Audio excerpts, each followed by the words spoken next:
E se você encontrasse uma carta que dissesse queime antes de ler, apenas para descobrir que ela foi deixada por sua rival mortal, uma mulher do lado oposto de uma guerra intergaláctica, e que através dessa correspondência impossível você se apaixona?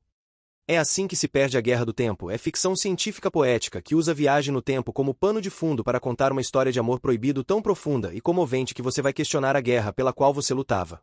A obra foi aclamada pela crítica como um raro exemplo de como ficção científica pode ser simultaneamente intelectualmente densa e emocionalmente devastadora. No Brasil, publicado pela editora Suma em 2021, o livro se consolidou como referência obrigatória de ficção científica romântica, conquistando leitores que normalmente não apreciam romance puro. É assim que se perde a Guerra do Tempo. É extremamente curta, apenas 192 páginas, mas absolutamente visceral e impacto emocional. Você consegue ler numa noite, mas vai gastar semanas processando. A estrutura de narrativa epistolar, cartas trocadas entre as personagens, é genial porque você literalmente sente a relação crescendo conforme as cartas evoluem. Começam provocatórias, ficam vulneráveis, terminam apaixonadas. Red é uma agente da agência, uma organização tecnomecânica que vê a realidade através de uma lente racional, científica, fria. Ela é parte humana, parte máquina, e foi criada para ser letal, precisa, incapaz de sentimentos profundos. Blue é uma agente do jardim, uma organização que valoriza a natureza, emoção, organicidade. Ela é praticamente élfica, conectada à natureza mesmo em formas corporais estranhas, e é tão diferente de Red quanto possível. Red e Blue são rivais mortais numa guerra que acontece através do tempo e espaço. A guerra entre agência e jardim dura eras. Os agentes de ambos lados viajam pelos filamentos do tempo, interferindo em eventos históricos para garantir que sua facção vença. Red e Blue frequentemente se encontram em diferentes épocas e futuros, sempre em oposição, sempre competindo, sempre perdendo uma contra a outra, até que Red encontra uma carta deixada por Blue que diz: queime antes de ler. Red deveria queimar. Deveria reportar. Deveria tratar Blue como inimiga.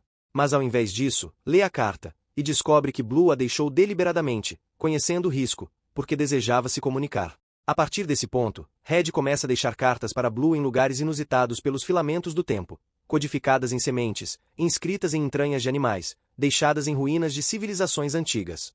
E Blue responde. O que começa como trocas estratégicas e provocativas evolui para revelações genuínas. Elas começam a contar uma outra sobre si mesmas, seus medos, seus desejos, a solidão de viajar pelo tempo sem verdadeira conexão. E, eventualmente, as cartas se transformam em declarações de amor, enquanto as duas continuam lutando uma contra a outra nos filamentos do tempo. Mas quanto mais perto se tornam, maior é o risco. Se forem descobertas, o castigo é morte. Há uma guerra sendo travada, e elas estão em lados opostos. É assim que se perde a Guerra do Tempo. É fundamentalmente sobre como o amor transcende sistemas, ideologia e até mesmo a própria realidade. Amor em tempos de guerra. O livro questiona: se você conhece alguém do lado oposto de uma guerra, se conecta com eles genuinamente, qual lado você escolhe? Red e Blue evoluem de rivais a amigas a amantes, forçadas a questionar se a guerra pela qual lutam vale o preço de perder uma outra. Identidade e corporalidade. Ambas as personagens existem em múltiplas formas corporais e identidades conforme viajam pelo tempo. Esta fluidez é paralela ao tema de como você é realmente você se sua identidade é constante. Poesia como resistência. Os autores usam linguagem poética e metafórica para descrever o amor. É tanto sensual quanto intelectual. O livro é repleto de jogos de palavras que refletem a complexidade da conexão entre duas mentes vastamente diferentes. A banalidade da guerra infinita. Quanto mais você ler, mais perceberá que a guerra não tem verdadeiro propósito. Ela apenas continua porque continua. Red e Blue, ao se amarem, percebem o quanto a guerra é estúpida, cansativa, desnecessária. É assim que se perde a Guerra do Tempo. É perfeita para férias porque é curta, mas profunda. Você consegue ler numa noite, mas passará semanas reprocessando as emoções. O romance entre as duas é genuinamente comovente. Não é picante ou erótico, é ternura, vulnerabilidade, duas mentes se conectando através do tempo e espaço apesar de todas as razões pelas quais não deveriam. A ficção científica é inteligente e imaginativa, mas não é o foco. Se você veio aqui esperando hard sci-fi com explicações detalhadas da guerra ou da tecnologia de viagem temporal, pode se decepcionar. A ficção científica é o cenário, o romance é a história. É assim que se perde a Guerra do Tempo. Prova que a melhor ficção científica não é sobre máquinas ou conceitos futuristas.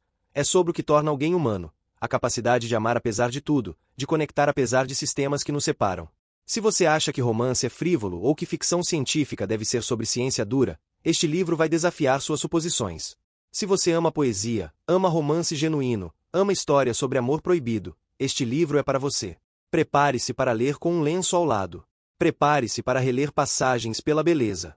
Prepare-se para questionar tudo o que sabe sobre lealdade, identidade e o que significa escolher alguém sobre tudo mais. Para mais resenhas e resumos completos de livros como este, acesse resumodelivro.net. E não esqueça de se inscrever no canal e ativar o sininho para receber todos os vídeos da série Livros de Ficção Científica para ler nas férias. Obrigado e até a próxima!